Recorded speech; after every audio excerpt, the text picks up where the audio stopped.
Good morning. Welcome again to Morning Devotions, and thank you again for our time together. It's been a great weekend at COP. COP, I am so proud and privileged to be your pastor, and I think every year longer I serve you, the more proud I am and the more thankful I am that God allowed me to be your pastor. It's been a great weekend. Right now, I want us to come back to the book of Matthew, chapter 21, right down near the end of the chapter. Jesus says, Philip's translation, "Here I tell you lies the reason why the kingdom of God is going to be taken away from you and given to people who will produce its proper fruit." Who will produce its proper fruit. Now, Jesus is speaking to the Jews and saying, I want you to understand the kingdom of God is going to be taken away from you and given to the Gentiles who will produce its proper fruit.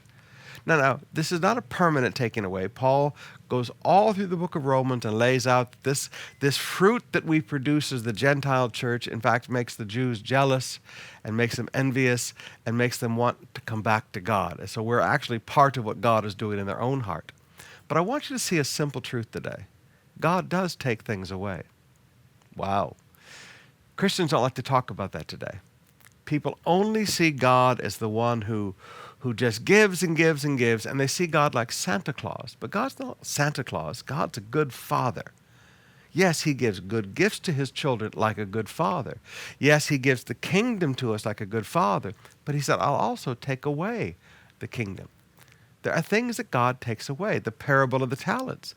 For the one who was not faithful with what God had given him to work on, he said, take it away from him and throw him in the outer darkness and give it to the one who has 10. But he has so much already, Lord. Yes.